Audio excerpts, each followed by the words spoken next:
I would call it bullshit art. I don't know if I can swear, by the way, here. You can do whatever you want. We'll see Okay, what YouTube allows.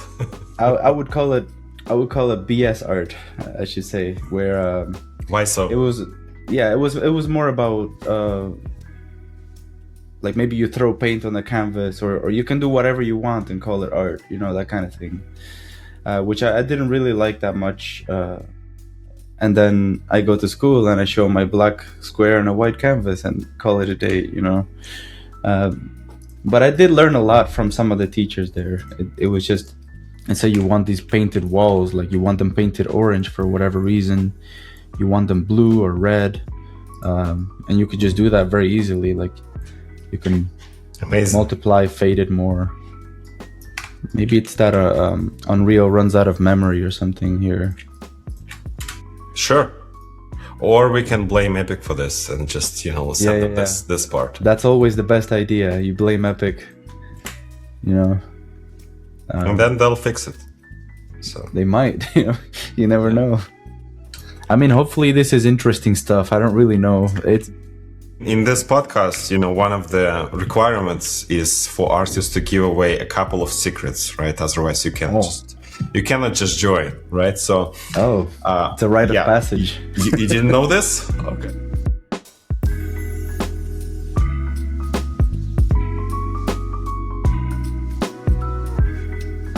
Basically, Sergio, looking at your credits, right? And you tell me if you want to cut something off, etc. I might be calling out some credits that you mentioned that you don't want to talk about potentially. Yeah. No so worries. Last of Us, GTA 6, people assume a standard pass, right?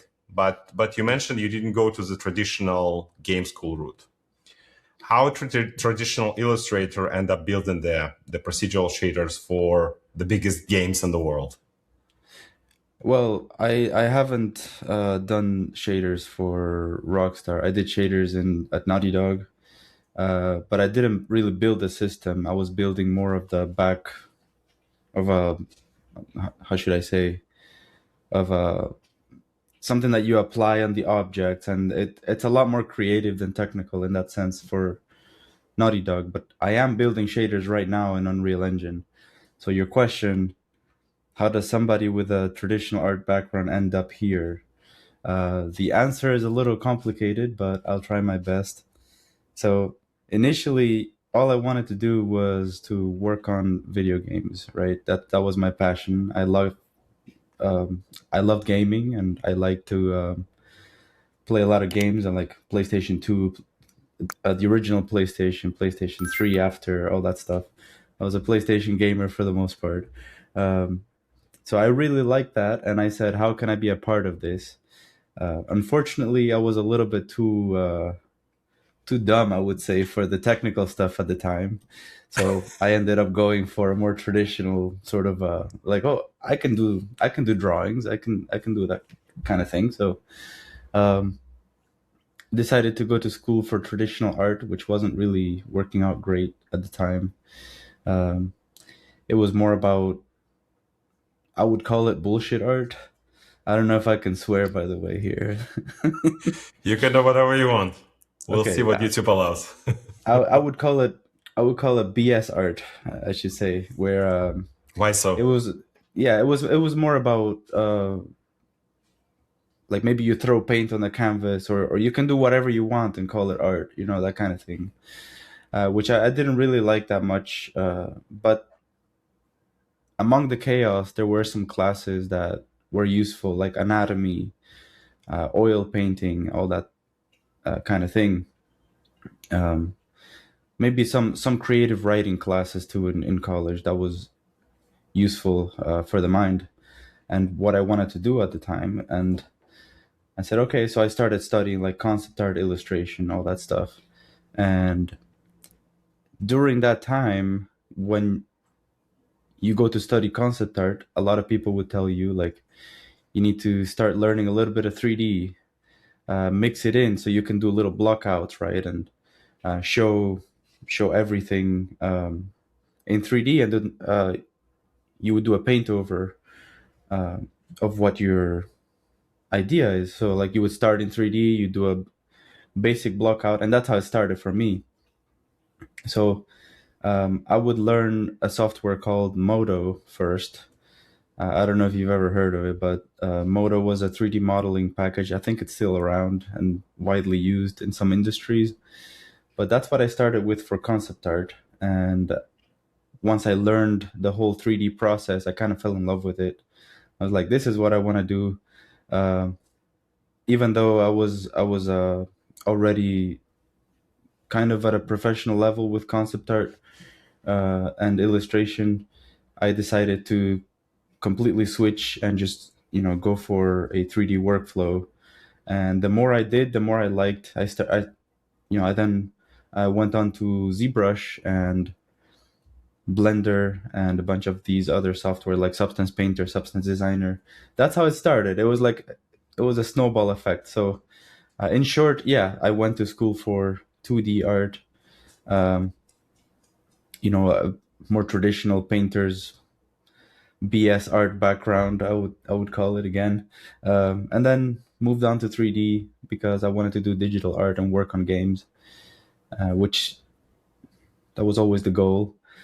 So yeah, from there it only got more complex. I started to get into you know mostly mostly out of a desire to understand how things work on the back end. I started to get into how things are shaded in the system, how things are displayed on your GPU, all the little technical things. And I can't tell you that I understood any of it at first, but I really wanted to. And then joining Naughty Dog, I got a chance to work with shaders, like I said, and do all of the texturing process. And it got me really curious as to how that works, and if I wanted to replicate that process, how would I do it in somewhere like, for example, Unreal Engine. It was Unreal Engine 4 at the time still. Uh, but it all just started out of curiosity for how can I do this at home, basically. All the professional stuff that I saw at Naughty Dog, how can I translate this over to Unreal Engine? And it only got more technical from there. I started doing shaders in Unreal Engine, and then PCG, and then I started learning Houdini for procedural stuff. And eventually, I kind of abandoned 2D art workflows, but I think it gave me a unique perspective on the whole industry and the whole 3D artist field, as far as games are concerned. So yeah, starting with that kind of background put me at an advantage, I would say, visually speaking, that I think other people might struggle with. I should say, because it's a little bit harder to understand the concepts like uh, color theory, for example. It's something I spent years with. Color theory, composition. That's a little bit harder to understand at first, but when you did it for 5 years straight and that's all you did, it puts you at a little bit of an advantage when you start getting into 3D and other more technical aspects of things. But is this came from the BS art that you said? No, no. No? No. That honestly, the whole school experience just gave me personal time because I didn't have to work, right? I just had to go to college and go do all this stuff. So um honestly, that was like my whole experience. Was I had these classes, and no matter what you painted, you could do a, like, for example, you have a white canvas, you could do a black square on a white canvas, and that's what I would present. Like, for example, I didn't do it like that, but that's what some people would present. And then they can't really tell you anything because it's art. It's all art. It all is like, oh, well, um, I don't really like this. Well, that's subjective. You can't give me a bad grade for something you don't like because art is subjective. So, um, like I said, it was a lot of BS. So, um, it didn't really come from that, but it did give me the free time to do it. I was already in too deep at that point.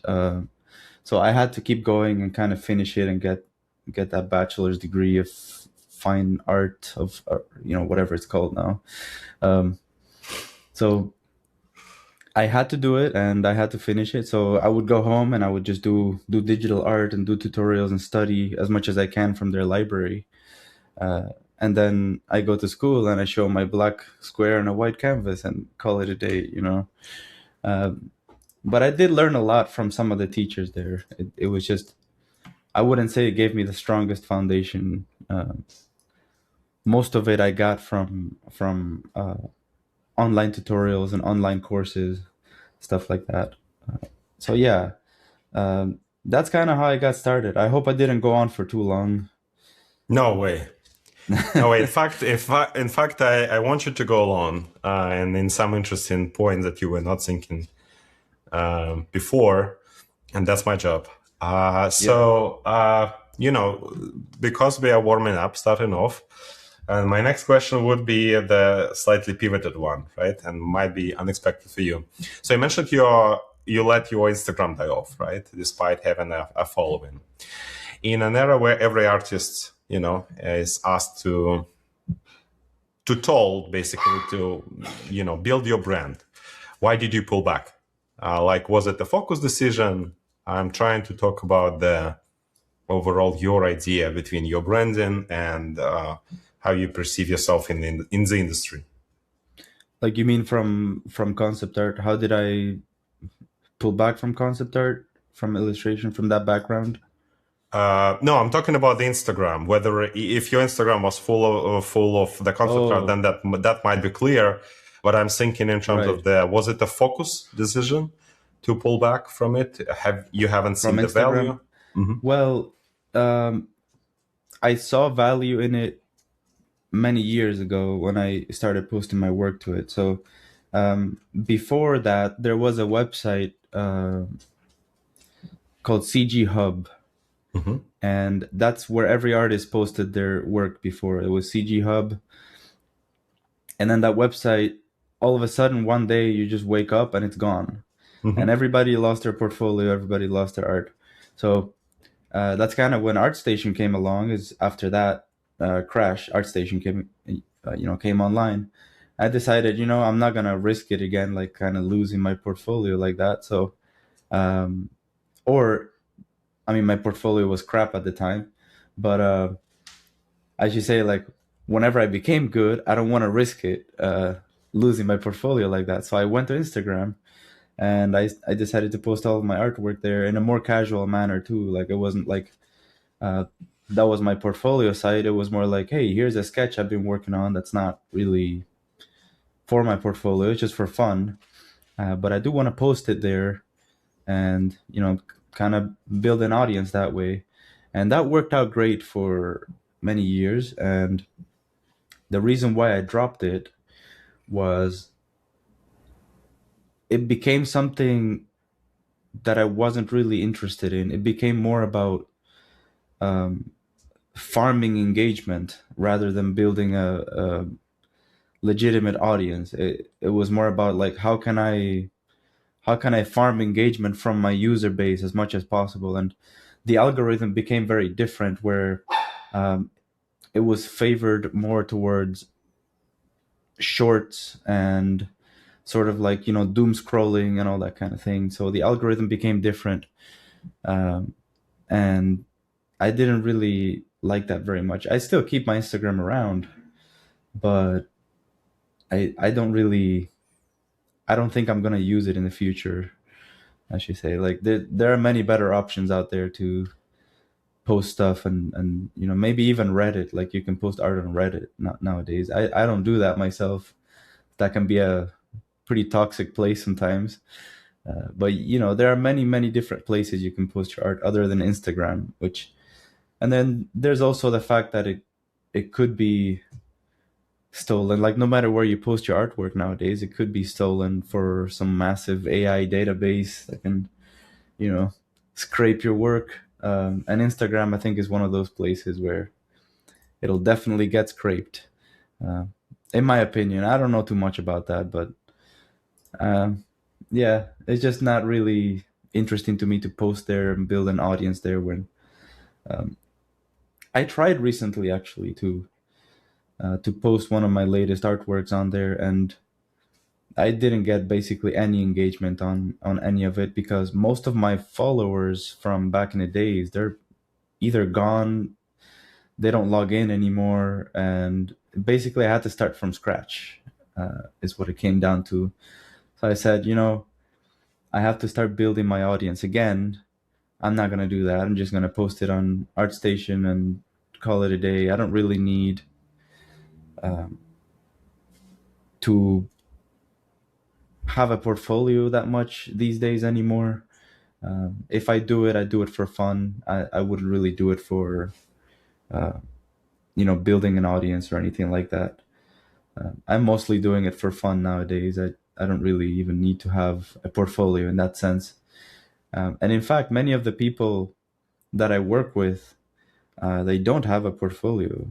So it's all over video calls and stuff like that. Like if you go to an interview with one of these artists that are like at the top level, you might not see an ArtStation page. You might see a PDF file that they send you with like private stuff that they don't share anywhere because they don't really need to.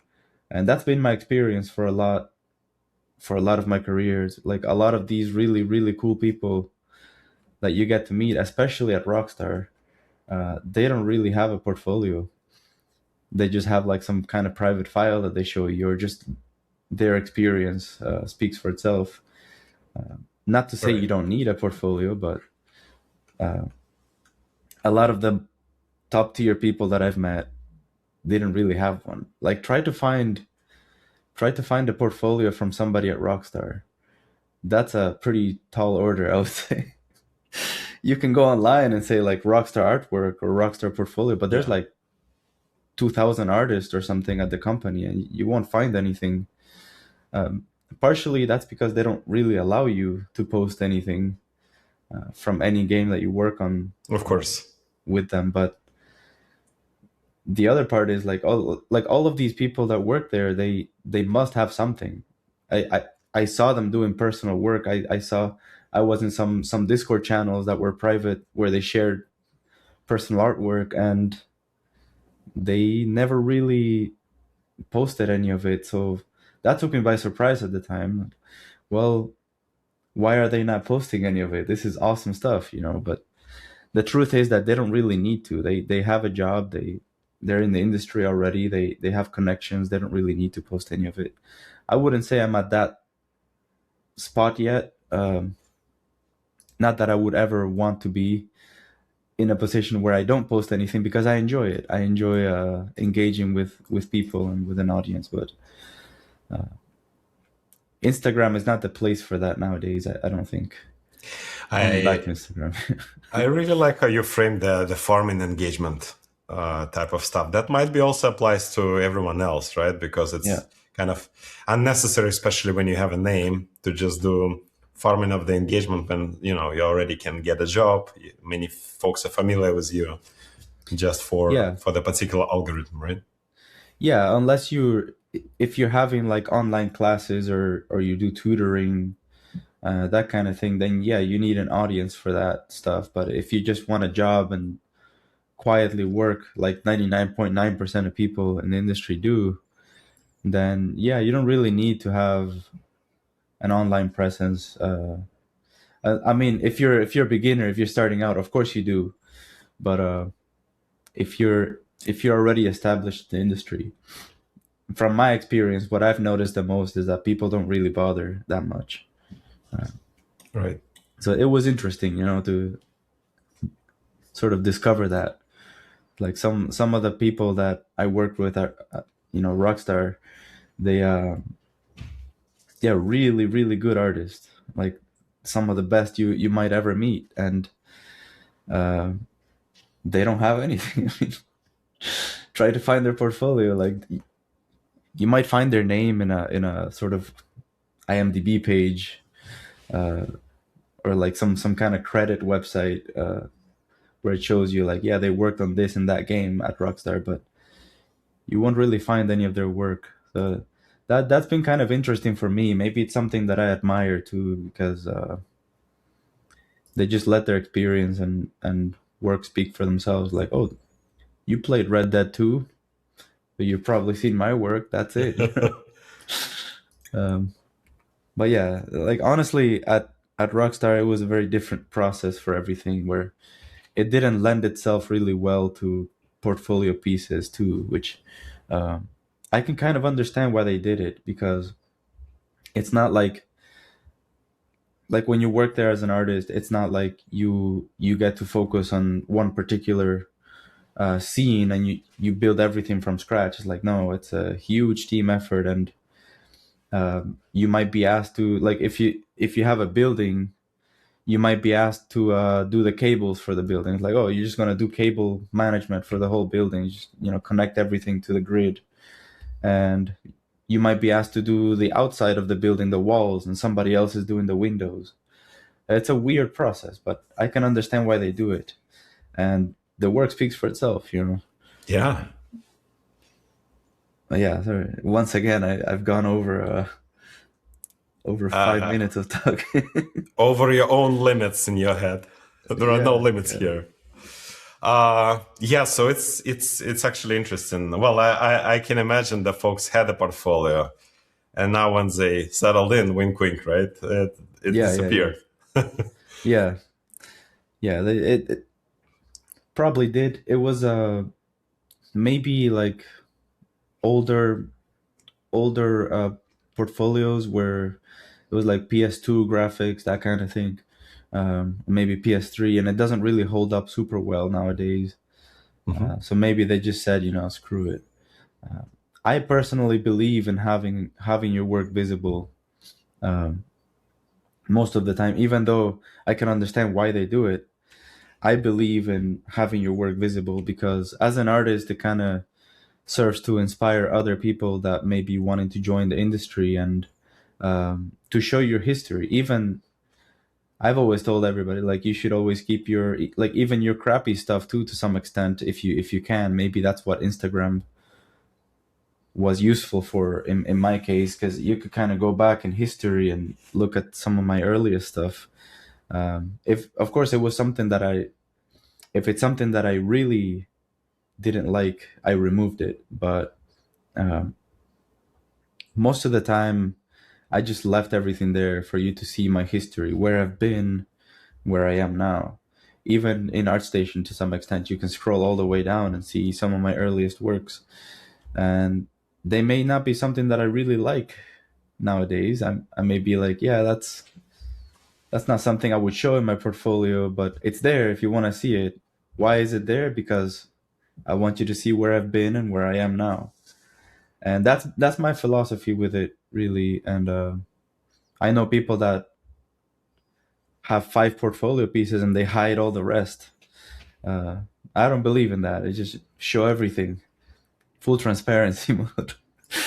Yeah, Right. Yeah, there is some definitely originality to it, right? Because every artist, that's the reason they hire you, right? It's not just for the technical, right, implementation, it's for the craft. And then you can see how you were developed. And so this is yeah. where my next question actually comes from in terms of the, if you can call it like a skill translation, right? So how does your background in traditional concept art gives you an edge when working with technical tools like Houdini? Like, do you see the image differently than someone who started purely in 3D? I think so. I think that kind of training for that long period of time gives you an advantage, for sure.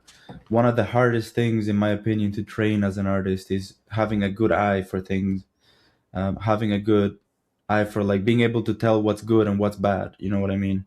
Um, like good composition, good color theory, good design. That's really, really hard to teach. You can teach all the technical things. You can teach somebody how to draw perfectly well, how to use a pencil, but how to see things differently as an artist, that takes, it's something that only time can give you. And I'm still Mhm. not, I wouldn't say about myself I'm an expert in any of that stuff. I still like to do little thumbnails and that stuff nowadays in 2D, because it's interesting for me and it helps to train your eye. But um, when when I, whenever I'm doing something in Houdini or in Blender, Maya, whatever it may be, uh, I do look at things differently because I don't focus on the assets themselves. I have a slightly different philosophy when it comes to making a game where I don't believe I believe art is one of the pillars, of course, but for me it's not everything.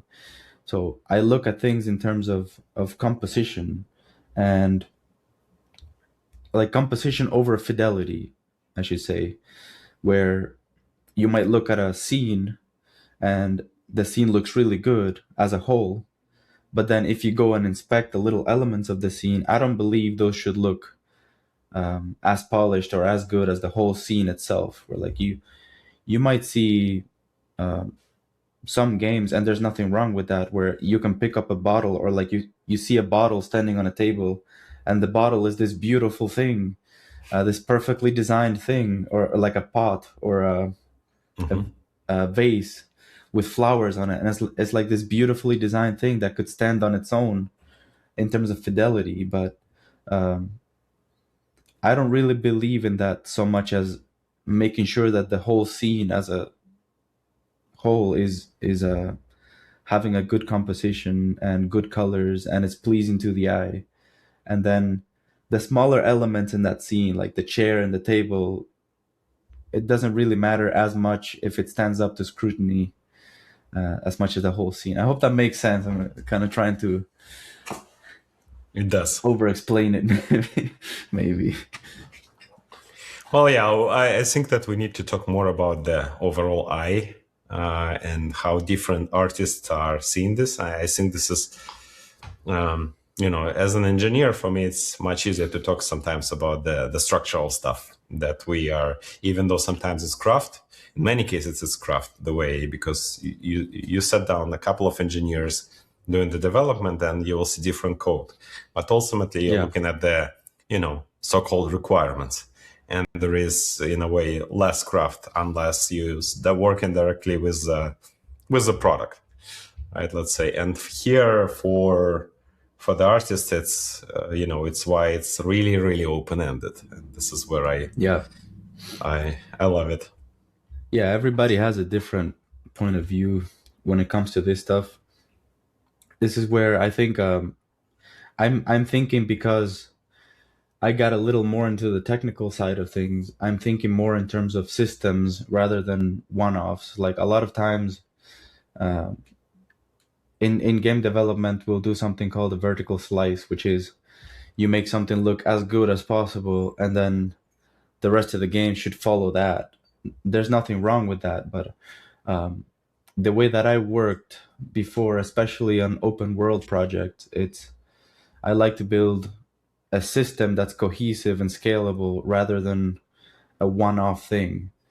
You might still do a vertical slice of some environments if you wish, but what I mean by systems is not building like isolated assets that uh, might take a whole texture. For example, like you might build a set of bottles and that takes a whole texture. I believe in making for instance, you might make a glass shader and apply it to everything that has glass and it'll just work because it's a system for bottles, if you will, I guess. Yeah. Um, or like if you have clay pots, you might build a system where you use masks for 100 pots. Like you can have hundreds of pots and you just use a mask and trim sheets, and it's just a few texture and it's really light on memory and it serves the user experience better because you're building a system that's good for composition rather than building individual assets with one-off textures that might bloat memory later on. That's like I think that's why you see a lot of games nowadays with like 150 gigabyte requirements Yeah. on your disk, um, and in reality you can get away with a lot less than that if you're really careful. A lot of that stuff comes too from outsourcing. Like I think when you outsource something, like you're outsourcing props and things like that, you might get unique textures for everything. that you need to implement. And again, there's nothing wrong with that. I just hope you have the hard drive space for that kind of game. But I believe in building an experience for the player that's pleasing to the eye and it supports gameplay rather than like it's all visual, but you know the gameplay is totally separate. I believe in supporting gameplay through art and design rather than it being two separate things, which it often is nowadays. Like you might have a game with really beautiful graphics and the gameplay just sucks, and nobody really picks it up. And at that point, it's like, why did you build all the art so pretty if the game sucks? Nobody really played it. Nobody checked out the art. Uh, I think it's the case for a lot of games that are coming out lately, where yeah, like they might not look at gameplay so much, just trying to build a really cool and beautiful thing, and not think about the user experience or the player's experience, I should say. But yeah, that's I could go on about that for a long time.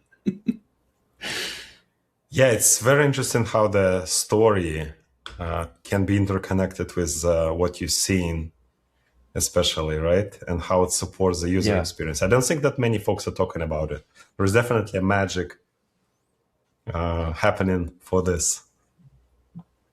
yeah. I think it's how people are taught to do things as well. Like what you see in like maybe LinkedIn posts or online schools is like build Hmm. this really beautiful scene that's like very contained and everything is super well made and organized, and uh, all the texel densities the same, and it's just a contained piece of art. And the reality of it is, if I would be hiring somebody to make a game for me, I wouldn't really look at that stuff as something that I could work with, because yeah, you can make beautiful art, but can you make game art? Can you make something for a game that will work for a game, will perform good? It will be light on memory, light to load. That's more important to me than whether or not you can make this really beautiful vase with flowers on it, or a really beautiful table or a chair.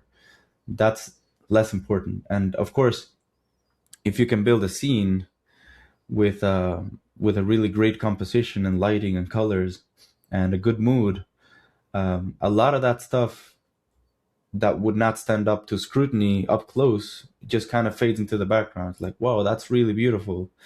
But yeah, if you look at this table, it's kind of, you can see it's not even texel density. It's kind of Right. pixelated in a way, but the whole thing is so beautiful.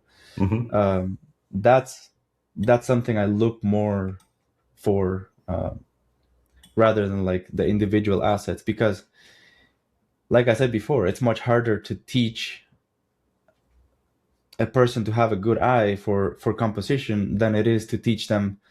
It's like, hey, you know what? This texel density doesn't match that other asset. It's like this one is pixelated, this one's not. Just fix it. It's very quick to teach somebody how to do that. But the artistic background is not very easy to teach. So that's something I look more for. If I would be hiring for game art, I would look more for that kind of thing, rather than like individual assets and high fidelity contained scenes. And also, it's what everybody's doing. You go look at everybody's portfolio. It's all that. That's all it is. It's just little contained scenes everywhere, little props with turnarounds, and there's very little in the way of color theory, composition, having a good eye, like showing that you can make game art, not just making art. Which I think it's different things. Like you can make art for film and it performs like crap in a real time environment. Um, but that's very different art than making art for games, which is it's what I look for. It's yeah. Yeah, it's very interesting. So I want us to do a little bit of a technical deep dive. Yeah. to kind of blend in. So, and I also would like to be honest with you, to satisfy the hardcore technical audience that we have. Yeah, yeah, no worries. Yeah. So let's talk about the procedural versus handcrafted. I think it blends in as well with the eye versus, Yeah. So you specialize in the foliage and organics, but Yeah. you also deep into Houdini, the PCG, the content generation. So in Unreal. So where is the line for you? Like when do you let the algorithm take the wheel, and when do you go in and hand sculpt the moss patch? Well, I think if you have a game where it's or you have a piece of art that's all procedurally generated, it's never gonna look as good as something you might make by hand, and that's just objectively true. I don't. Maybe you can manage it. It of course depends on the person. You can have a really crappy artist making something, and something procedurally generated might look better. But I think there's a trade-off where if you start doing things that are procedurally generated, you of course have to have some artistic control over it. So if you're building systems, like let's say you're building some kind of generator for putting props on a table, you have to have some artistic liberties there, where you might build a tool and you let other artists take control of the tool. Give them little parameters to like cluster little things together, and then you have a bunch of props on the table that have artistic vision behind it, rather than just scattering everything and building a huge system where there's no artistic liberty behind it. It's just pure system. So it has to be, in my opinion, half and half, where uh, you don't just build one gigantic system that will do everything for you. You build a bunch of little systems that you can put together at the end. And maybe I haven't experimented with this much, but maybe like a dungeon generator or something like that, where you generate corridors and you placing props on the corridors and different rooms and things like that. I haven't done any of that, but I would imagine you might have different systems, one for the room, one for little clusters of props that you might place in like little connecting segments of different rooms. Like I don't believe in generating the whole layout by itself. I believe like maybe you have rooms that you build and then you figure out how to connect them together. But each room, maybe it has an artistic vision behind it, where somebody with intent goes in and places things in the room, and builds it, and then you can build hundreds of them if you want to, and hopefully they connect as long as the sockets match up. That's where my head is at, I think, with some procedural design elements. But yeah, I don't believe in generating every single thing uh, procedurally. I think that destroys the artistic, or like the creative vision behind a lot of things. There are games, of course, like Valheim, which it's completely procedurally generated, but there are lots of different rules in that game to make it playable, right? Like you might have like the starting biome shows up only in the center, and then you get progressively more difficult as you get away from it. So that's one way to do it, but that game lends itself really well to fully procedural design because of the art style. It's very different than a lot of other games. It's very unique. So yeah, I hope that answers that question. I don't. Uh, I think it does. I think I actually explained it well towards how you perceive it. And yeah, I like that you're sort of not on the edge on both sides, that you're using actually all of the tools that at your disposal. And that's, I think, makes a lot of sense nowadays. yeah, you have to be. In my opinion, it has to be half and half. Like you can't be fully procedural and or fully artist made. Like a lot of these tools that you might have, it's simply to make tedious jobs harder, or easier, I should say. Some of the tedious jobs a lot easier, and like the example I gave, placing props on a table or set dressing a scene, if you're having a scene and you want it to have some story behind it, for example, like some environmental storytelling, like maybe somebody died in this room, or that's something I did a lot at Rockstar. Um, was that environmental storytelling? Like you take a room and a story, and you try to make as much visual interest as you can inside that room to tell that story. And that's a lot harder to do with procedural tools. But of course, there are tools that can help you with that. Like, once again, the example I gave, placing props on a table.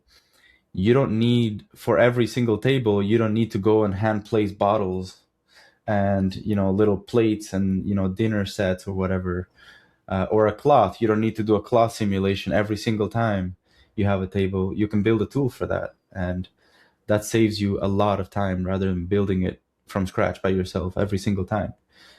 Which again, it might lend itself really well to some creativity. Like somebody might get really creative with the bottles and plates on a table. And I think human made, it's always going to be better. Yeah. But it's it's a trade-off. Like it's not really that important to have well placed props on a table as it is to tell a story with the environment. So that's the way I think about it.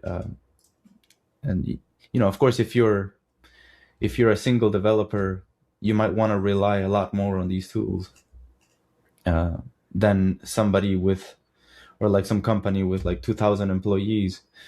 You might have somebody just building tables and props. That's all they do, and that's totally valid as well.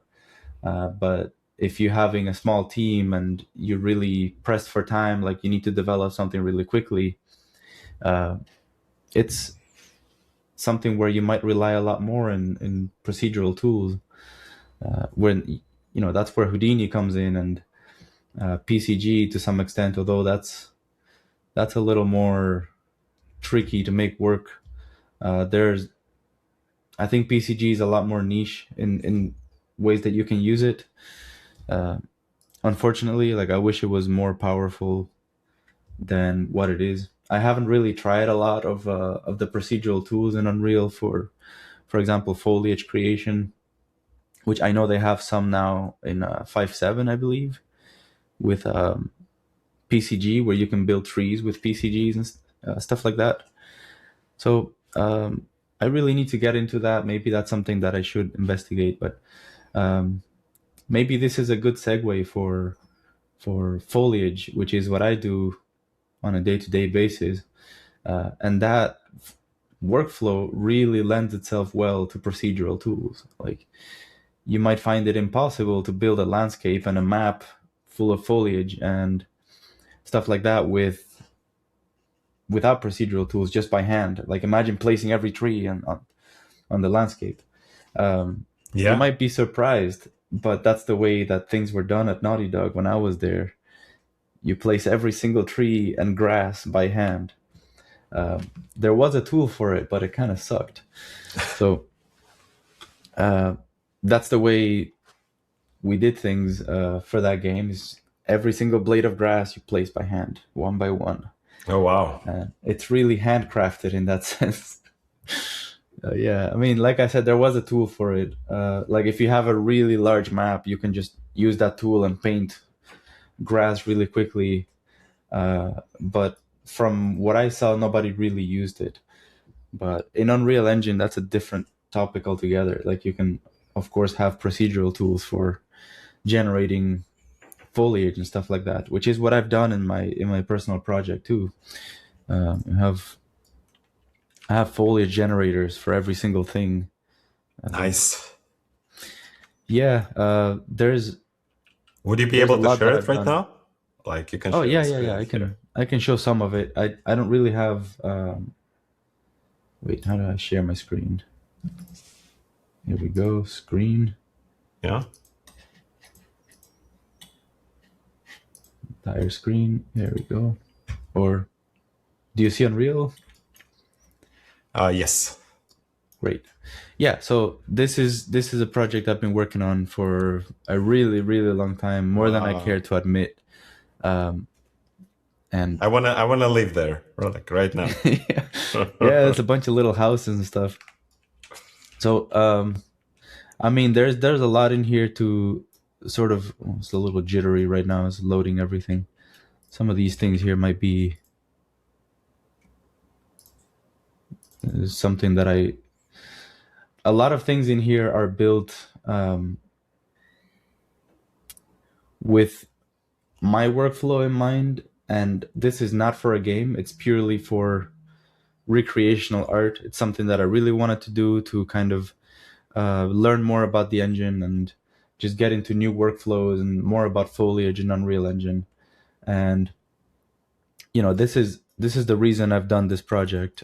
Really, Unreal has this bug now where the textures will show up black like this, and that's really unfortunate until you open them, and then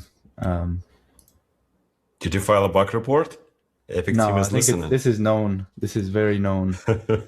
They just haven't fixed it yet. I don't know what it is, but it shows up everywhere. Hmm. Now you can see after I open the textures, they're there. So, um, yeah, some of them might still show up black like this. I don't. Let me see if I can fix it real quick. Sorry.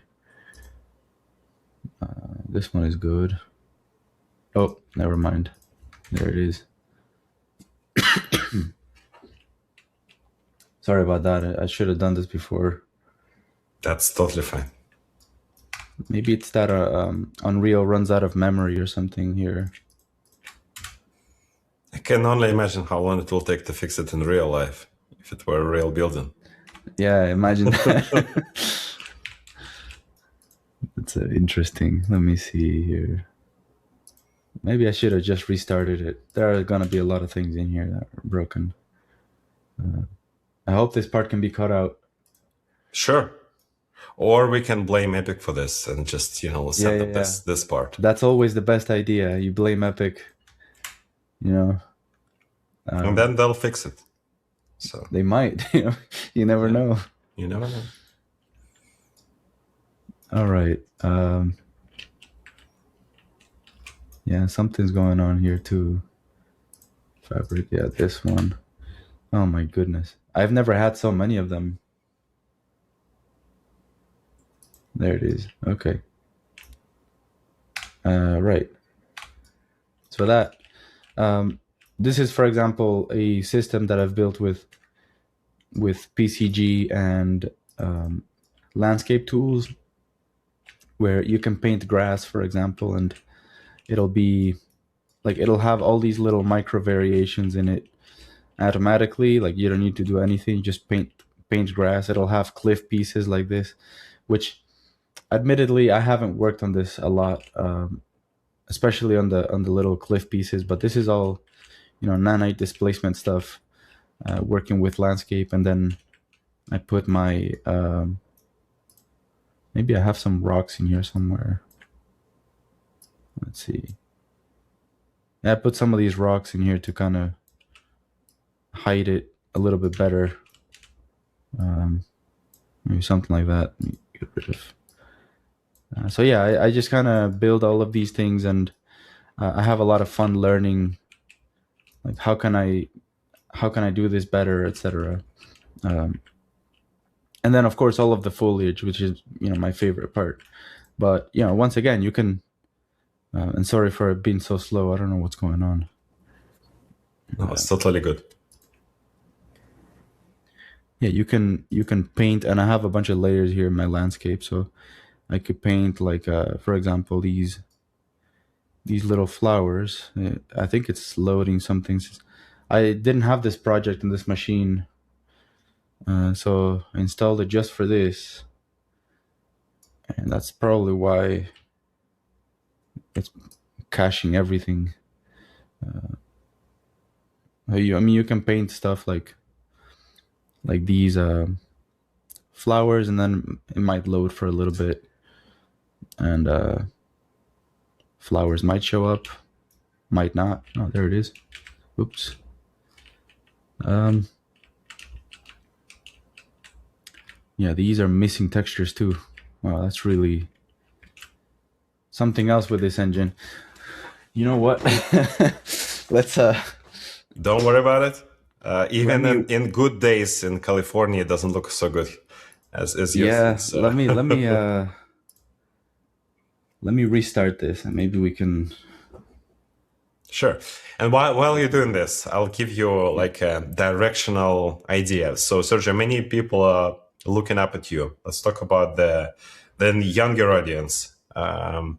So the And I think this is completely related. So I believe you've grew into this Naughty Dog standard, right, in terms of the vegetation. So without giving away secrets, right?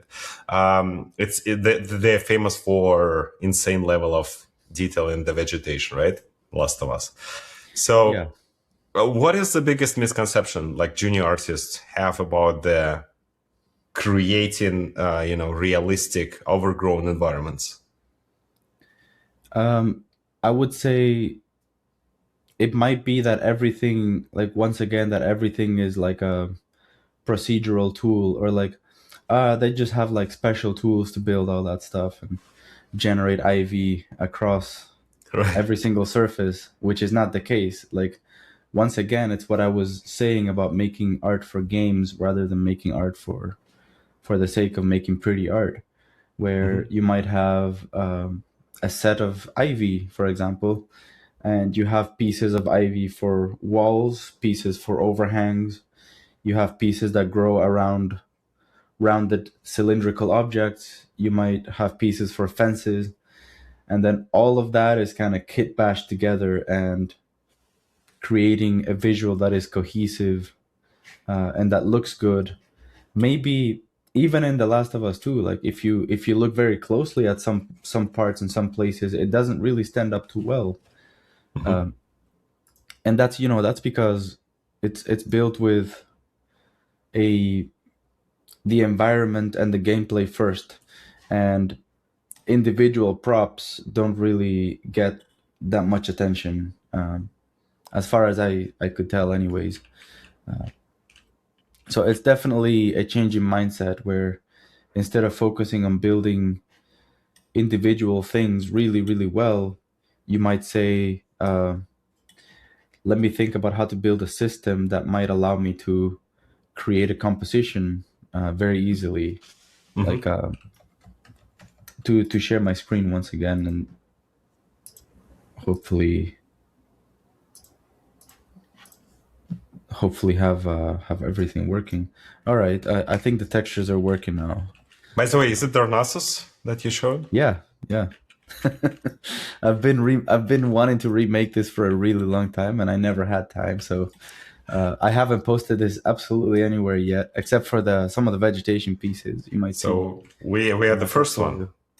What a You're the first ones to see this. A couple of interesting. my friends have seen it too, but um, again, I do this to like kind of practice a few of the workflows that I'm really interested in. One of them, for example, is the procedural workflow, or like modular workflow, I should say. Um, and in the game I'm currently working on, we also do something very similar to this, where, for example, you have a bunch of these buildings, and never mind the texturing on this; it's very ugly. On some of them I still haven't updated yet, uh, but all of this is built with really. Let me see here. Where is it? Buildings, woodkit.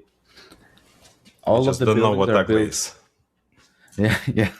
This is this is very not up to standard, I should say. Um, but yeah, this is all built with these pieces here that you see. It's a set of let me see, 62 pieces, and a lot of them are kind of one-offs, like these little things here that you might see. Yeah, these little arches and all that stuff, and these things that I can place on the wall for kind of decorational purposes. These are a lot of one-offs, so I don't really count those as part of the kit, but I do count, like for example, you have corners, walls, floors, and things like that that you're building stuff out of, And let me see. Once this is finished compiling shaders. Yeah, it's because that's the first time I open it. So that city is iconic, right? But technically ancient, right? Yeah, that's been one of the challenges for this is capturing the original art direction of WoW with my own sort of creative direction on it. I think originally that game had a lot of dark fantasy elements, which has, as the game has evolved over the years, I think a lot of that has gone away. But it used to be a lot more of this darker fantasy elements involved, and that's, like I said, it's gone away into this more whimsical style. It's always been whimsical, but it was a lot darker back in the days. Like the design of everything was a lot more grittier and sort of more barbaric looking. In terms of how the Night Elf city was constructed, it was more of this highly refined, overgrown, ruinous place. So I tried to lean a lot into that while not looking at. I wasn't really looking at how modern WoW is built nowadays because I think that won't give me any useful answers when it comes to this stuff. But yeah, like let's say you want to build something now, like you might take one of these pieces and like turn on snapping here, and you start building floors like this, and it all kind of snaps together in an interesting way. And let me see, you can get a piece of wall. Where are my walls? It's been a little while since I built anything with this kit. Here are my walls. So then you have a wall, and it's just a bunch of this workflow, and then you have a longer wall and a shorter wall, and one that's very big. And it's just a bunch of these pieces like that allow you to build whatever you want with it. You can even rotate it if you want to, and then you have beams and things like that that you can utilize as well. So this is what I mean by like thinking in terms of a system that you can use, where I might have something like this, and maybe this one is longer, that one fits perfectly. This one is shorter, and you can build a system this way that's really good. And I wouldn't really worry too much about like it's my personal philosophy, of course. When it comes to making art, I don't really care too much if the voxels, or not the voxels, the texel density is not matching very well, or something is like stretched out of proportion. As long as it's not too obvious and it's not too much, you can get away with a lot. And again, as long as you have a really good composition to work with, and you're doing things in a way that is pleasing to the eye. Like I'm building out this area right now here, for example, and like I would say, oh, it's leftover railing over there. I would say as long as everything makes sense visually, like you can get away with a lot of discrepancies here and there. Like one of the games I like to point to, as you know, is Elden Ring, which, from what I remember, it got a lot of criticism for not being visually appealing by some people, even though it's like the best game that I've ever seen, like the best looking game that I've Yeah. ever seen. Um, and the reason people said that, I think it's because the game doesn't stand up to scrutiny when you look at things up close. Like you might look at something very close like this, and it might show the pixels. Like you might see the low resolution textures everywhere. But that's because they're not really focused on the individual assets. They're focused on the big scene, the grand Mhm. picture, the player experience. When you walk out of that cathedral for the first time and you see the massive tree and all of the land there is to discover, yes, it doesn't stand up too well when you look at it up close, but it's amazing to see it for the first time. It's awe Right. inspiring. And I think there's a lesson there for maybe newer artists if you're looking to get into making a game or get into the medium. there's a lot to learn from that game, which is focus on the bigger picture. Unless, of course, you're like building. If the whole game is taking place in a shop like this, uh, and all you do is walk around the shop and sell things to people, like, yeah, you don't want to, like, you might want to build a really good shop, you know. But if the whole game revolves around exploration, open world, fantastical elements that you might get to um, experience as a player from far away, like for example, one of the things I'm crafting right now is the entrance to the city, uh, which is the most iconic part of the city, in my opinion. Like when you first enter it, it's like, whoa, this is really cool looking, especially back in the day, uh, when you first saw the city. And I want to give people that impression too when they look Nostalgia. at this. Yeah, it's like how did it feel back in the day for you to see this for the first time and walk into the city? Uh, I'm trying to recreate that as much as I can, and of course this is not done yet, but I still have to put a lot of props in here and kit it out completely. But back to the way that I think, it's thinking in terms of systems that I can use. Like for example, another thing that I did is these little roof pieces. Like every single thing here is made out of kit bash pieces, which it might work really well with nanite, for example. If you're using nanite, Hmm. this is kind of a good workflow for that stuff. In another game engine, it might not hold up so well because of the density of polygons here, which is crazy. But there are ways to do this kind of thing and keep it optimized. It's just a little more time consuming. But again, everything is a system. Like if you go to this folder here, this is the whole kit for all of the stone, and that's it. Everything is built out of that kit. So in terms of how long it took me, all I had to do is sculpt those kit pieces in ZBrush, and then start to build out of them. Like I have several of these stone kits. There's this one too, which is like brick walls like this, and yeah, it's just does have a level of stylization to it as well. Hmm. But with decals and a bunch of other things that you can apply on here, you can bring it more to realism if you want to. But I did want to keep this a little bit more stylized because, again, true to the art direction of original WoW, trying to do a homage to it in the best way that I can. And then, yeah, big work in progress area here uh, with this big cathedral thing. Temple of So the Moon, I think it's called. I don't know.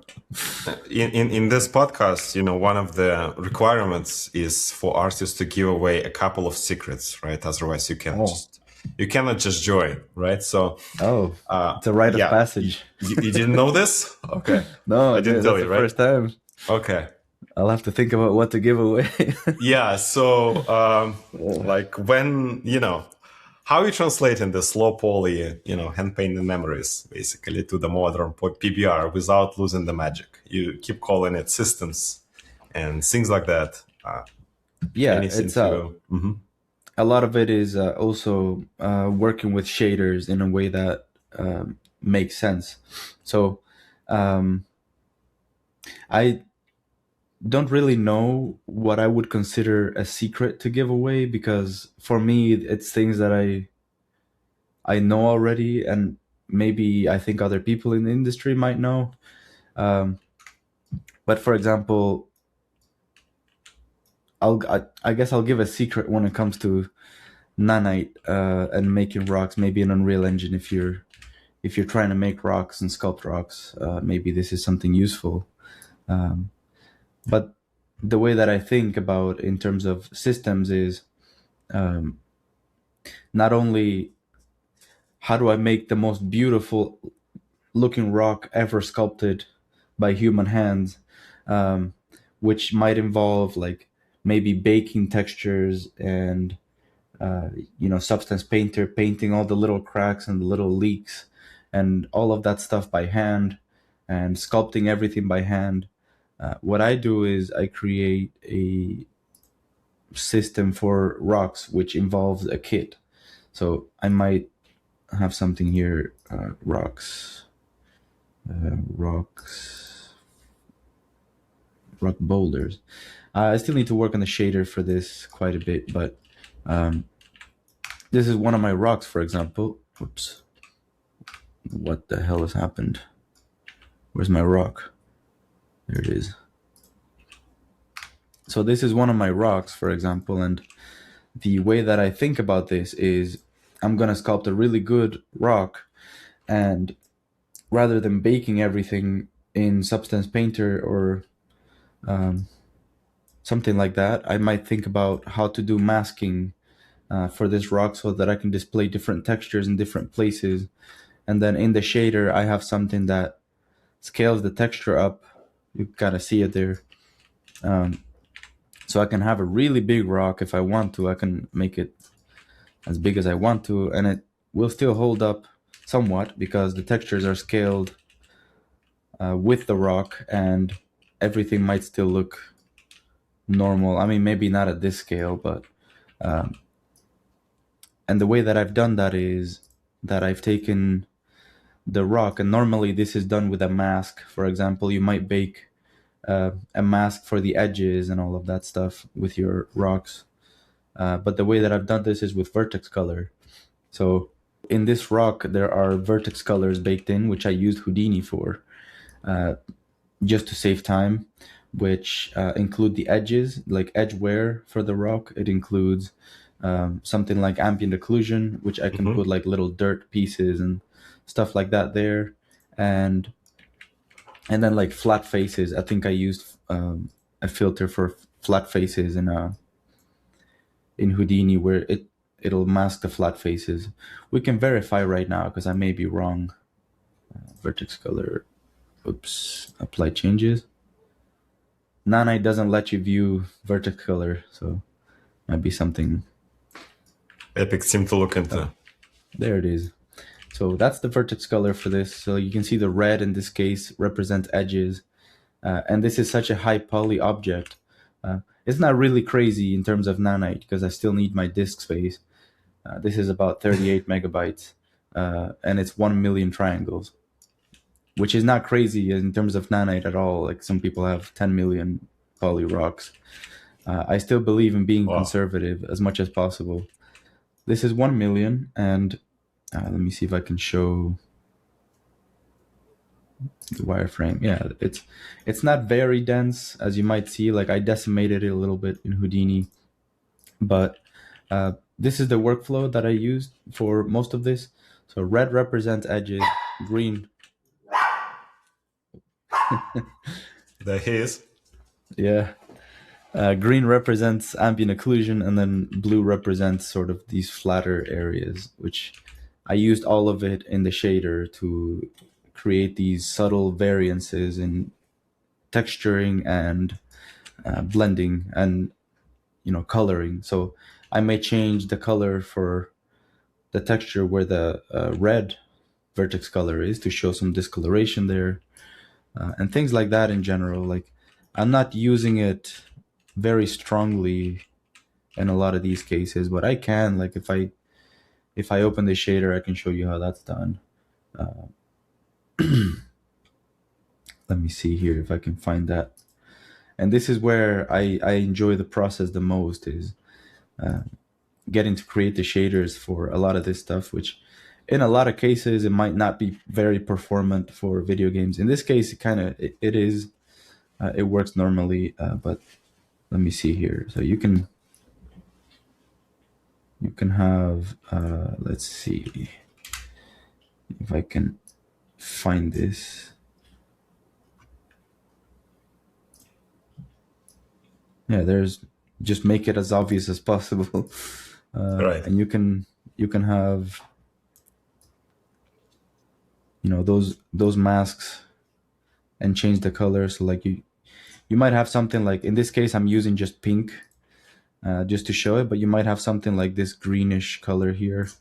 And the way that I've done this is It's a discoloration. I call it discoloration. And you just have a vertex mask right here. Let's forget about this other stuff. You just have a vertex mask. You set the color that you want. In this case, let's see, something a little bit greenish like this. And you can go negative, and it'll create a negative version of the color. So like from green, you might go to like, it looks like this bluish color or something. And you can set how strong you want that to be. And of course the other color there. So uh, this is what I like to do. I used to have a system that was much more expensive than this, but I simplified it down to this because it performs a lot better. So Expensive this in terms way, of what? just to render it, like in terms of like Compute? performance, FPS, Hmm.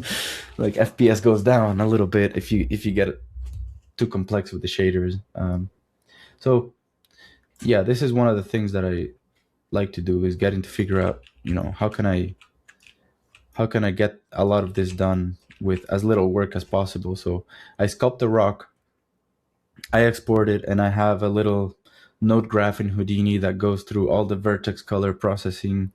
It auto UV unwraps everything for me and packs it to the right texel density that I want. And then in the engine, I set it up so that the texture scales with the scale of the object. And that means that I can utilize these objects in whatever way that I want. So like, for example, I might want to create a little cluster of objects like this and just jam them into one another. You can merge them later on if you want to as well to save space. And I've already done this a lot actually. Like I have level instances of these rock formations that I've built, which are meant to be much larger. Let me just I use Ultra Dynamic Sky for a lot of this stuff. Let me just bring in the regular sort of lighting for this. Oops. Just to see it in a little bit more natural environment. And then let me reset all that stuff that I did. I don't really remember what values I had. Maybe something like that I had. Great. Okay. So yeah, this is, again, it's like this overgrown environment. So all the rocks are a little bit mossy and worn looking. So yeah, I have a bunch of these level instances again that I've shown, and you can just jam these together and create little cliffs and a lot of different pieces. So this is what I mean by like building a system that's scalable It's quick. for like an Yes. open world game. It's very quick. Yeah, you build a set of rocks like this. In this case, there's like 7 of them. Some are smaller than others. Like these are little boulders for the floor, and and then you just use those to create larger pieces like this. And there's even a system that I've built for moss generation. So you can see here there's a little moss generator, and if I go to where my rocks are, I can put any rock that I want here, and it'll generate moss on top of it, like so. So it's really interesting. Like you get to place around all these rocks in the environment. After all the systems are done, all you have to do is just create, so you place all these things around. It's pretty fast, like the way it generates. I have snapping on. That's probably why it looks a little bit weird. Yeah, it's pretty fast to generate these, and then all you have to do is build them in your scene and sort of place them around and just have a little bit of fun with it. And that's the part that I like the most, is like either building this stuff for other people or for myself to use. And let's see, maybe I use this one. Yeah, And here there's a we lot go. of controls here too. Yeah, here is a secret from Sergio Suarez, That's right? that's I guess so. I don't know if this is a secret or not, but This is something I've So developed completely from scratch for myself, and yeah, I want to use if you extra were meshes. to, to evaluate the value of the secret, is it a 10 million secret, dollars, $1 million secret, or a hundred It's like thousand? a 50 cent secret. I don't know. 50 cent secret? You're underselling yourself, man. No, no, no. It's a I again, I don't really know what other people know or not. I do a lot of this stuff as research for myself, and um, what I find out, and maybe I share it with friends or I use it in my work project currently. So a lot of the techniques I've developed here, I used in my daily work afterwards. It's like, oh, this is cool. I can bring this into my professional work. A lot of it is not portable over because it's too expensive to run.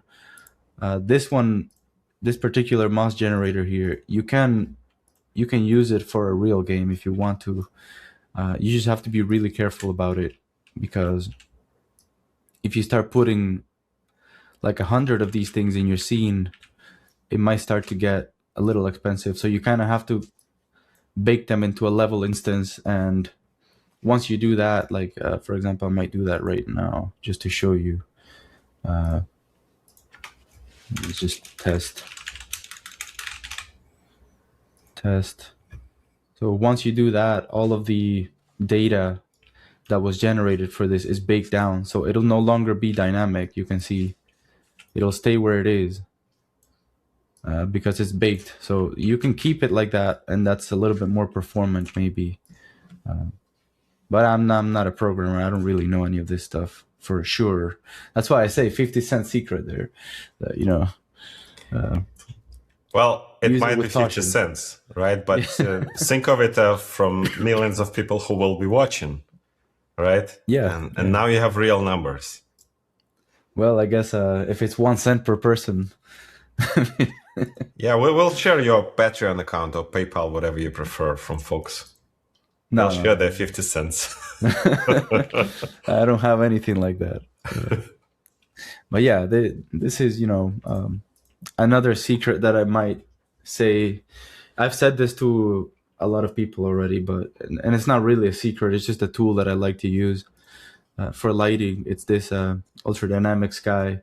I see a lot of people usually like struggling a little bit when generating lighting for their environments and stuff like that. And this is a one package kind of solution where it has a ton of settings that you can use for every single thing, uh, and it's just really useful.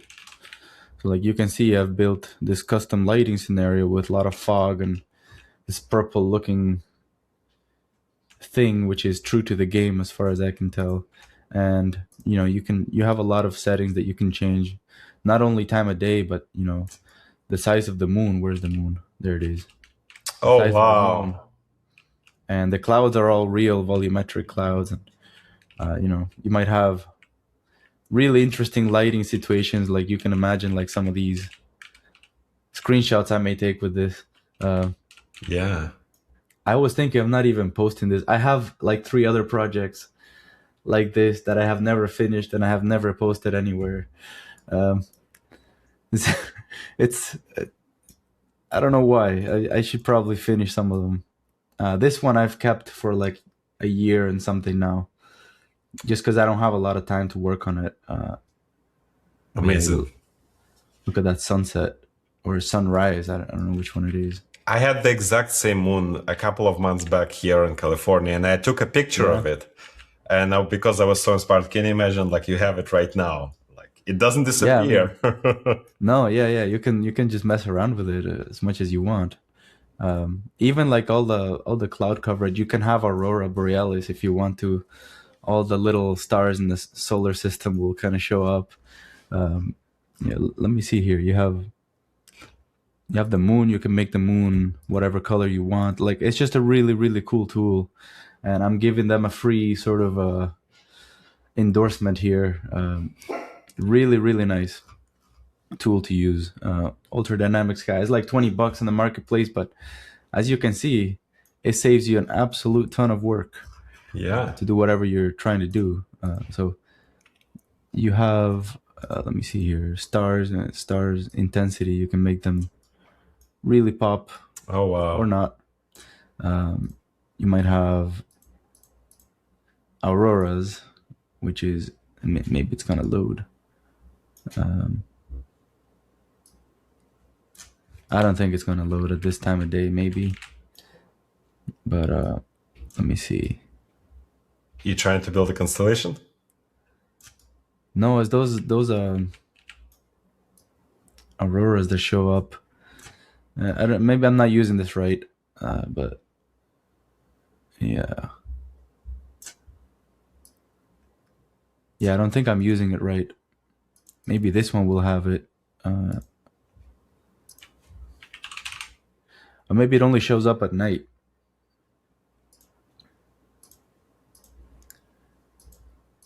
Yeah, it might only show up at night. Let me see if I can get it to work.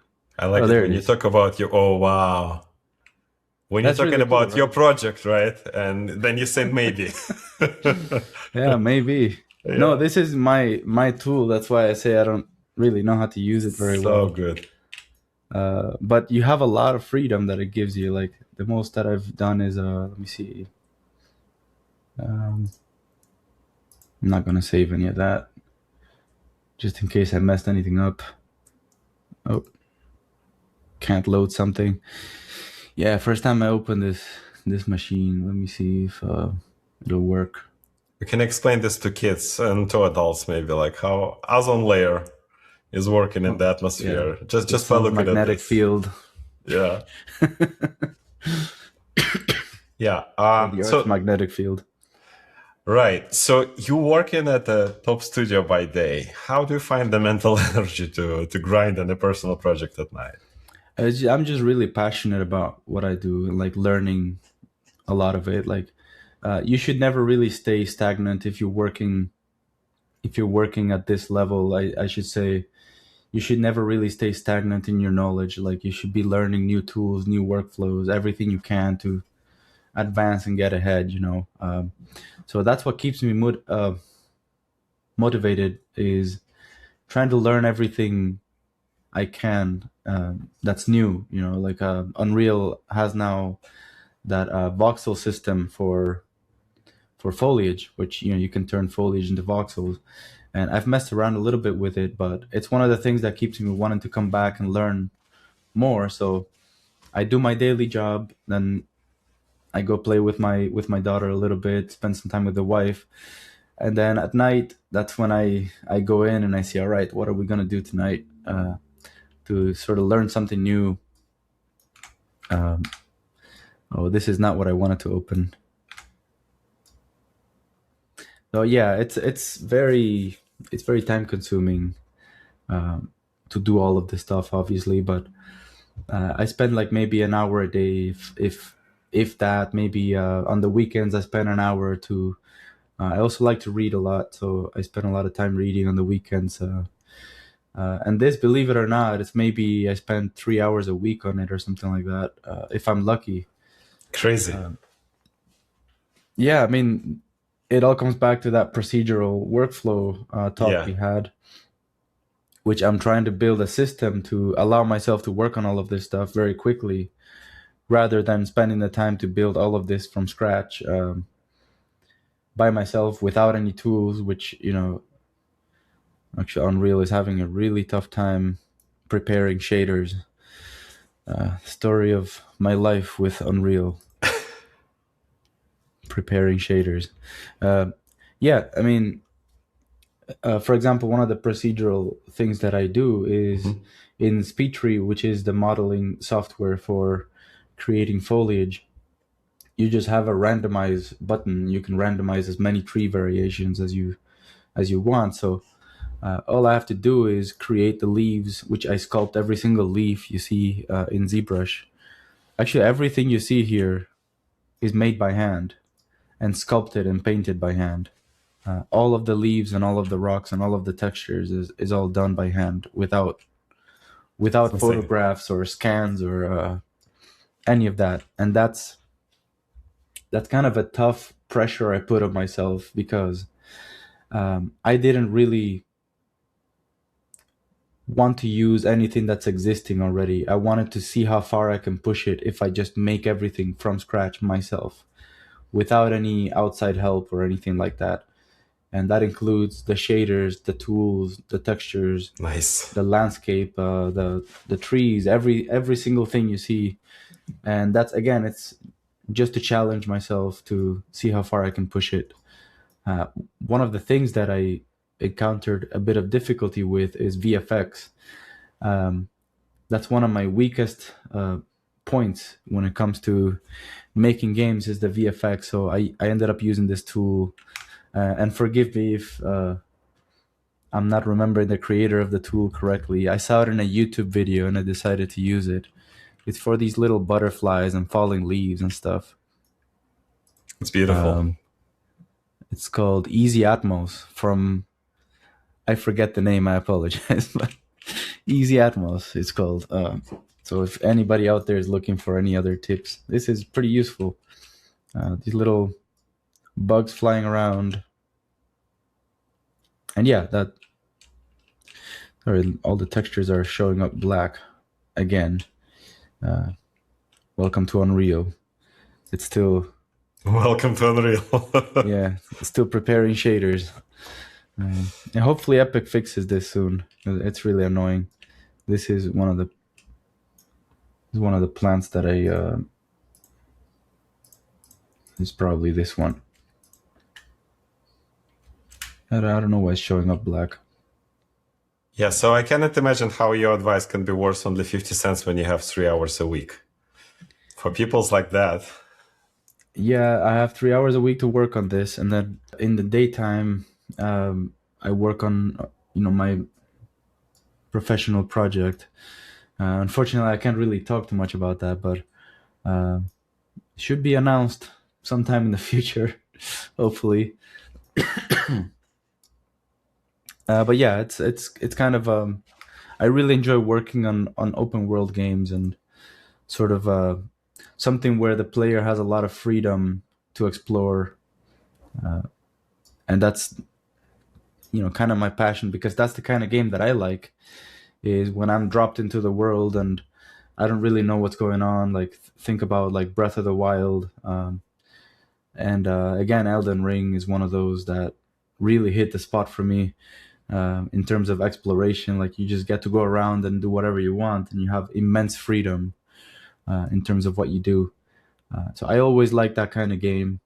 In fact, I never really enjoyed very linear games much, especially games that are very story focused, and it's more like you're watching a movie rather than playing a game.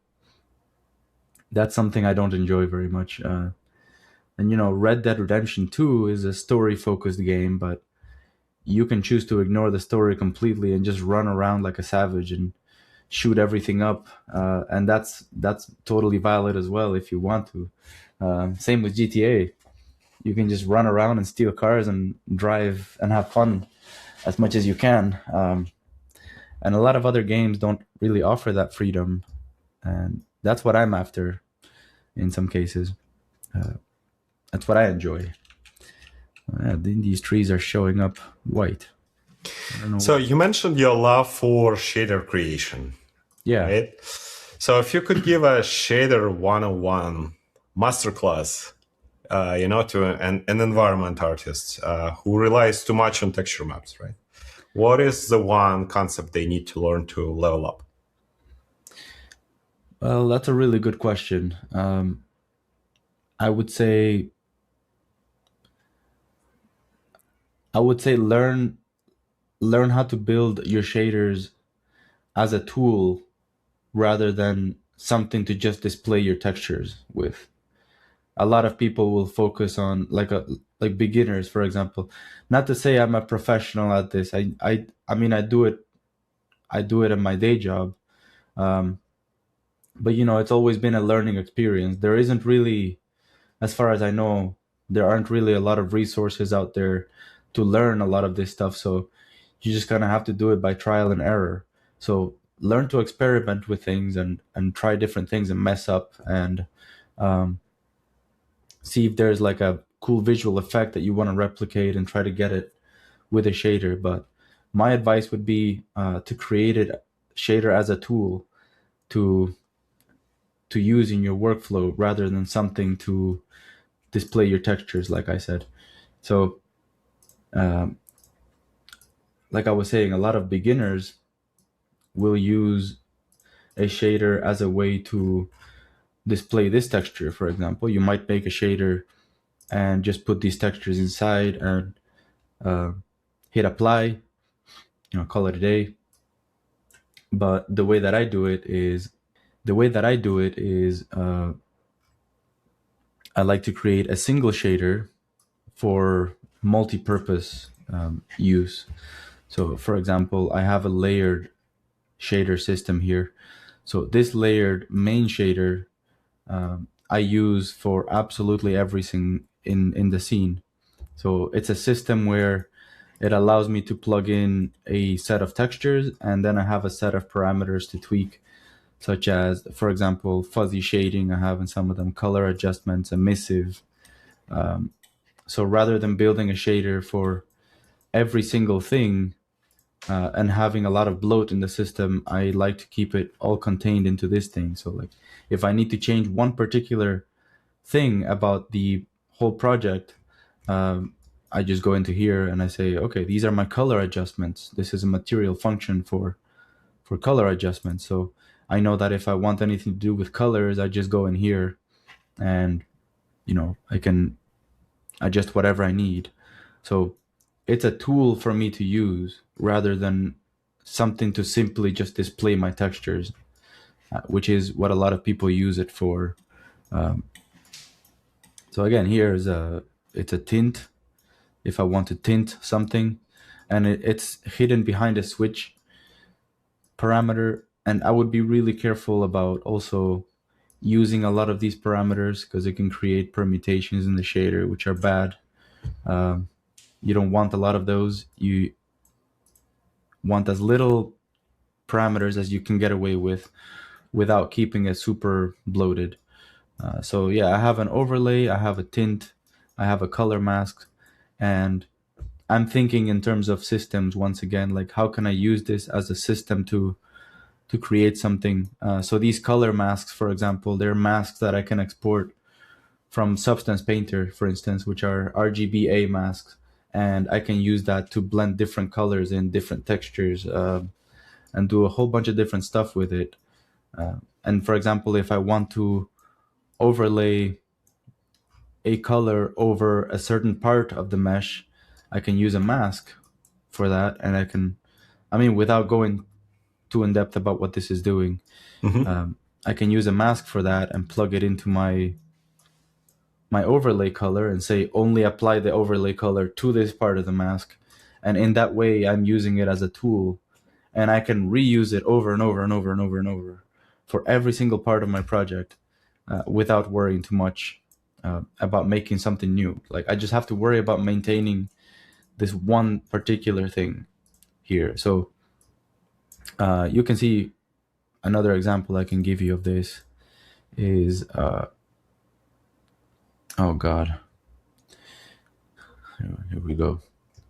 Okay, if you take a look at some of the woodkit pieces that I have, like for example, opening up one of these floor pieces, again, it's not very high resolution or it doesn't hold up super well, and that's on purpose because I'm the only one working on this stuff and I need to save time and cut corners wherever I can. But this shader is, again, it's exactly the same one you just saw, exactly the same one that's used for the rocks. It's used for this too. And well, I shouldn't say that exactly the same one because this is slightly different. It has something for decals like this, like rotten wood or chipped off pieces, which you can see some of that, like right here, these little things, right? Like those are all decals that are in a second UV layer. Uh, and again, it all happens in the shaders. Like if you go here, this is my shader, this is my colors. You have the basic stuff, hue, saturation, value. Then you have tint, and you have your color mask if you want to. and my color mask is usually in the alpha of the color texture here. So you can Hmm. see I masked away the edges of this particular texture and some of the deeper grooves. So let me see if I can show this an easier way. So okay, you have this. Let me put it in the sunlight. Yeah, you have this, and inside of the shader, you can say, let's say I want an overlay over it. Might take a while to click through some of these things. But then again, as soon as I've done this, I've created a permutation in the shader, which means that because I'm using this switch, a whole totally new shader is made in the system. So now you have the version of the shader without this switch and the version with this switch, Hmm. and every other combination of switches you can possibly think of. So like if I have tint on and overlay off, that'll be another permutation. If I have both of them on, that'll be yet another permutation. So you got to be really careful with this stuff, and just keep it in mind. So this is my overlay. I can make it like red, for example, and the decal parts are masked out automatically because that's happening in this decals layer here. And I can say, like, for example, let's say I want to mask the edges of this, which is what shows up in my texture. I can say overlay use M, which is mask. Set that to 1. Um, Invert my mask because I want it the opposite. And then here I have some mask control, so I can multiply that more, less. So if I want painted wood, here's painted wood. Now I have a shader version for painted wood if I ever wanted to use it like that. So it's painted and it shows up, Nice. with all of the little strip pieces. And I can have, let me see, every other piece, because the shader is applied to every single thing in my scene, everything else got that change as well, right? So you can see here how the color is working for a lot of these pieces. I mean, hopefully this is interesting stuff. I don't really know. It's very interesting for me. It's very interesting for me as well. Yeah. And Yeah. then So and this then is, the rest will just see if it suits them or not. yeah. It's gonna be a shame if it doesn't. Yeah. Yeah, I mean, this is what interests me the most about creating a system for, especially for using games and stuff like that. So you can imagine how useful this is if you want a set of painted things that are like this color, or I just have a color picker here, and just like that, right? And then you can sort of imagine how easy it is to do some of these things, and it's all happening semi procedurally. Like this, these little decals here, they're a completely separate texture set. So I have my trim sheet right here, which I showed you, and it has a lot of these ends, right? And then it has some thinner pieces going on to some thicker pieces, and they each have like a sort of textural element applied to it. Let me open a normal map for this. Yeah, this is how the normal map looks. So maybe it gives you a better representation of what it is. And yeah, these are some of the wood ends that I use. And then on a second UV layer, I use these detail decals, which are all of these little edges and stuff like that that are worn off. Which this is what it is. If I can. Oh wait, are you not seeing any of this? The overlays probably not. I see that you're clicking on Oh, something. oh man, I've been showing something in the shader for this whole time. In the Sorry about shader, that. there was like an additional overlay.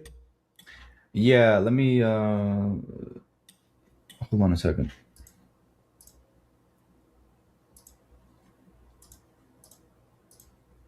Maybe now you're seeing it. Yes. Oh, that sucks. I don't know what to say. But yeah, I was showing through some of the things in here and some of the settings that I can use. Um, Okay. I Well, don't know if you want to redo that or, uh, you were showing this for the whole time, or like was it on the yeah, it was side? a when I was talking about assets and things like that. Yeah, I saw I was that you showing some were of these like things. working on your second screen and wasn't No, no, sure. no. I was Okay. trying to show some of this stuff. I don't know. Maybe it's okay like that. I wasn't sure of how intentional was it, so I didn't want to go No, no, over. no. Okay. I wanted to show a lot of this, but either way, this is Well, we can record this right now, and then we can play with the edit as well. So it really comes back to you how sure. much you wanna, yeah, you wanna recreate it for sure. Okay, let's just redo it. Okay, maybe it's gonna be better the second time around. Yeah. Yeah. No lags. Yeah. So okay, let me just do that. So you had asked about what advice I had for somebody that's getting into shaders, right, for the first time, and um, Yeah, like a 101 masterclass. Yes. Well, what is the yeah, I skill they need to learn to level up? so I think what what I see most often is people using shaders as a way to simply just display the textures that they need onto their models and onto the screen, which is essentially what it is. It's just a way to display your textures, but I would suggest to think about shaders more as a tool than simply something to display your texture. So what I mean by that is using it as a tool that you can use all over your project and duplicate and um, utilize as much as possible, really. And something like this, what I'm showing here, this is my shader for every single one of the wood pieces that I have. And there are a lot of options here. This shader is used throughout the entire project, and it's a set of simple instructions and material functions. And as you can see, I have fuzzy shading, which I can use if I'm ever texturing moss or anything like that. I have some basic color adjustments that you can see here, like hue, saturation, value, overlay, tint. Um, and I have some emissive parameters that I've used in somewhat niche situations. And then this is something else. This is a unique version of this shader actually for the decals that are showing up here for the wood. So I, I would recommend seeing shaders as a tool that you can use in your project as much as possible. Like the more you can reuse it, the better, in my opinion. And of course, you'll have those one-offs that you need to display, you know, just to display a texture. But I was showing the example here of one of my wood pieces, and whoops, don't know what happened there. Let me go over here again. Sorry. I was showing the example of one of these wood pieces, which I can adjust a shader for, which the shader in this case is this simple wood shader that I was showing earlier. You can Hmm. see I have some layers turned off here, but if I just show the base layer, the instructions are not crazy, so it's not expensive at all. In fact, you might see, let me show you this. It's really not expensive at all. The reason all of the foliage shows up red and the landscape, that's normally how it goes because it has world position offset and it has transparency and a bunch of other stuff that is very expensive to run. So all of the foliage and landscape, usually it's going to be somewhere along these lines. So don't worry too much about that. Um, I would say this is very good as long as it occupies a large portion of your screen. Hmm. Something that's this color is pretty good. In fact, it's kind of I would say it would perform pretty well on like mobile devices too nowadays. Um, so it's very cheap to run something like this. And now that you can see my window here, Yeah. you can see I can, for example, adjust the saturation for the whole thing, and these are happening on a second UV layer as another texture. So I wouldn't worry too much about this for now. But what I want to show is, for example, thinking in terms of systems again, is how can I reuse this as much as possible? So I have these wood textures here. I'm trying to pull them onto the screen, but it's slow. And these have a mask in the alpha channel, which is for the edges and some of these little dents that are showing up. And I can use that mask as part of my shader. So when I click on overlay, for example, here I activate this, I can say use mask. I can either choose to invert it or not based on this value, where 0 means no and 1 means yes. If you're a software engineer or something, like you might be very familiar with that. Yeah. Yeah. Um, or if you have basic programming knowledge, I guess. So and then you can multiply this or not, and you can see if let me set this back to 0.7 or 1. You can see as soon as I change the color here, you start to get like paint. It looks like paint on the shader, and this is where the versatility of the shaders you're working with is something that I would recommend doing, because you can release this for the entire team, for example, show them how to use this, and they can just go to town on all this stuff and start creating things. Like I was showing how to create like little pieces of wall and stuff like that based on this kit. And say you want these painted walls, like you want them painted orange for whatever reason, you want them blue or red, and you could just do that very easily. Like you can Amazing. multiply, fade it more, like that. Yeah. So view your shaders as a tool that you can use on your project. That would be my advice. And all of these decals, they're happening on a second UV map for the asset. So if I open up this asset, you'll see I have my regular UV map, which is mapped to the trim sheet, depending on the thickness of the planks. And then I have a secondary UV map, which is only the parts that I want mapped to this right here. This is my trim for wood pieces.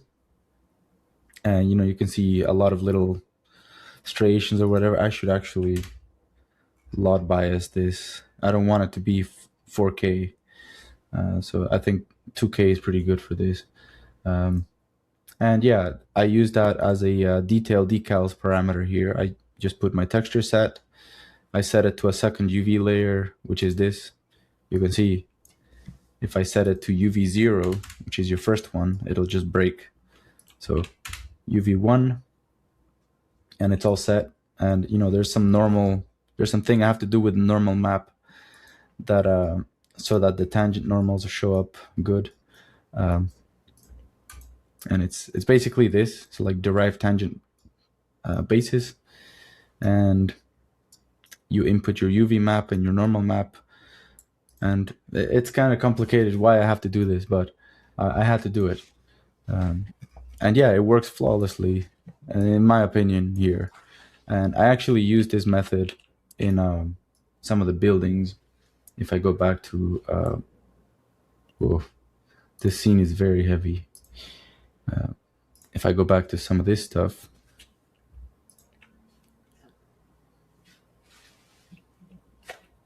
let's see.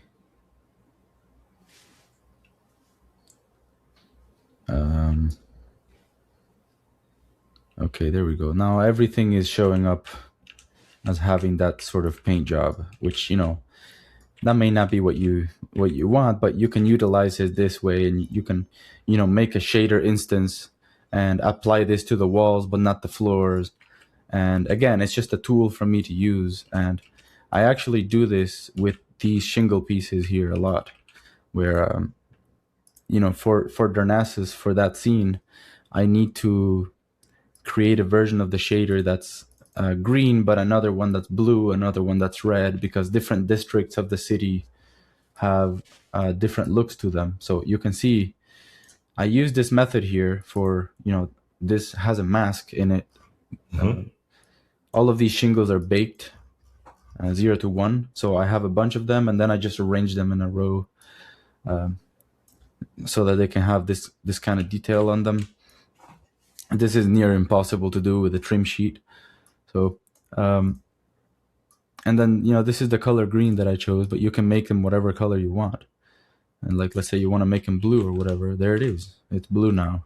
And let me turn that other thing off. Yeah, so now you can see that the roof is blue, but everything else is showing up good. And I can adjust how this roof piece will look. Like if I want, more or less of this faded look, I I can like the adjust original Silent Hill one, the red ones. the red. Like, ooh, that all of it is covered in blood Yeah. or wine. So yeah, this is just one way you can use all of these little shader tricks to create something. And I not only use it in the architecture, I use it in the foliage as well. Like some of the trees that I have, I might have a visual bug now with Unreal. I don't know if you can see that. That's very jittery. Some of these trees that I've made, like the sassafras here, there are adjustments that I've made to the leaf color as well. So again, this is thinking about systems and how you can reutilize things. So for example, this is sassafras atlas purple. This is a purple version of this particular atlas. And the way that I've authored the leaves for this asset is the exact same way that I just showed you, which, let me see. If I open the leaves, you can see there is a mask for the leaves and the red parts and yellow parts of the leaves and the branches. This is the mask. So I only want the green parts of the leaves to be adjusted. So I use the very same method of adjusting the shader, and then I can change the color of the leaves to whatever I want, right? So this might work well for one area, but then you might have another area of the map that you might want red leaves or blue leaves or whatever, and there it is. You just have it ready. So that's how I would encourage people to think about shaders. Of course, trying to keep it as cheap as possible and as performant as possible. This one is about it's really rough because of all the wind. If I would turn off all the wind for this, which is it's happening in yet another layer, and I use Pivot Painter 2 for all the wind. So if I would turn off all the wind for the whole project, hopefully it doesn't crash. You can see shader complexity here. It might go down quite a bit. And it might take a little while to process, but yeah.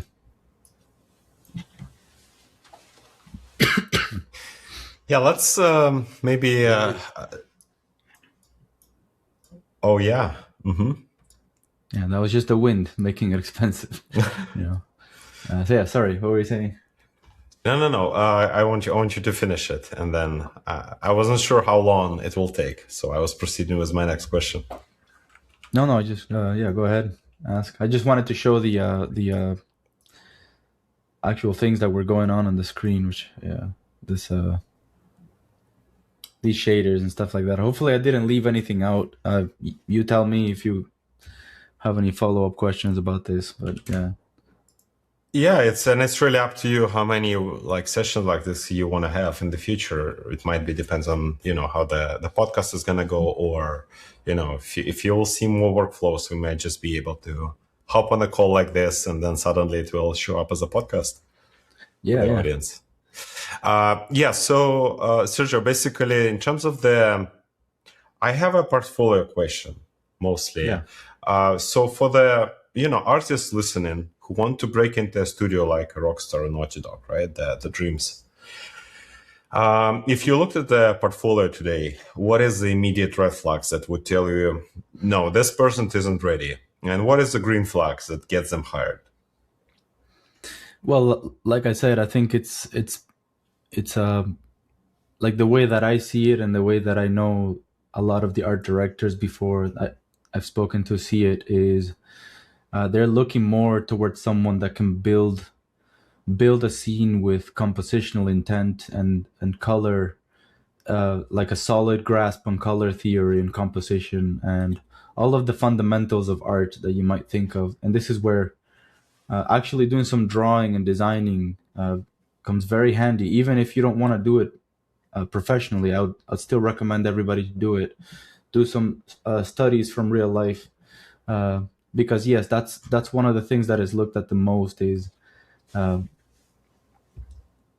how do you handle composition? Do you have a good eye for things, rather than whether you can perfectly execute a the creation of an asset. This is to me less important, and where you might want to show that, like you might, like of course you do want to show that you can execute a perfect asset, but what I would think is most important is showing that you have a good eye for things, that you have uh, a good traditional training as an artist. And that's not to say like you should learn how to paint and draw perfectly well, just um, learning the rules of what makes a good picture, learning, maybe studying from like cinematography. You can study from photography. You can do films. You can study how different shots are put together in films and try to recreate that as best as you can in 3D. And but yeah, I think as soon as you start focusing on the small details of the scene, that's when you kind of lose me and maybe a lot of other people too. And I think this is not advice that is very commonly given, because it's not like the standard of what you would expect from a portfolio perspective. Like if you go to somewhere like LinkedIn, you might see a lot of people saying the same exact thing about having perfectly small curated scenes that show your um, how adept you are as an artist in Substance Painter and all these different specialized tools. But while you might do that, it doesn't really show your strength as an artist in terms of crafting crafting a scene that'll speak to you. Maybe environmental storytelling is very important, and you might get that done with a very tiny scene, which is totally fine. But you should focus on the bigger picture rather than small assets. That's what I would say. Like, sorry to ramble on so much about this, but I really feel it is important nowadays, especially when crafting a a larger project, or like being part of a smaller team where you might need to focus more on the bigger picture rather than the small assets. And that's more common nowadays too, is being part of a bigger team, or smaller team, I should say. The thing I want to say about wanting to join a really large studio is that oftentimes it's not all it's that you think it's gonna be. There's a lot of bullshit that happens in a lot of cases. So nowadays, it's more common that you find work in smaller teams and working on projects with a different scope than what you might find at a larger studio. And that's especially true now, like maybe not 5 years ago, 10 years ago. But you can see a lot of the bigger studios are kind of going down in popularity, and indie games are more popular than ever because they cater to what people really want out of a game. That may be exploration, maybe you know having a sense of discovery or a particular system that people really enjoy. Like look at a game like like Balatro, for example, it's just a card game on the surface, but it was explosively popular because it, scratched an itch that people really had for a game like that. Or look at a game like Valheim. It's explosively popular once again, and people didn't really care about the graphics. In fact, it was kind of endearing, and the Right. graphics, in my opinion, look really cool for what it is. So you're looking to craft an experience rather than making a really good piece of art, if that makes sense. That's more important to me, and I think that's the way a lot of art directors see it as well. Like they look at the bigger picture rather than individual asset creation techniques. And yeah, it's about like learning to build a pipeline for yourself too. Like if I need to do 1,000 props, how would I expedite the process, either for myself or for other people in the team? Like if you need to create a shader, how do I make it usable for everybody else in the team?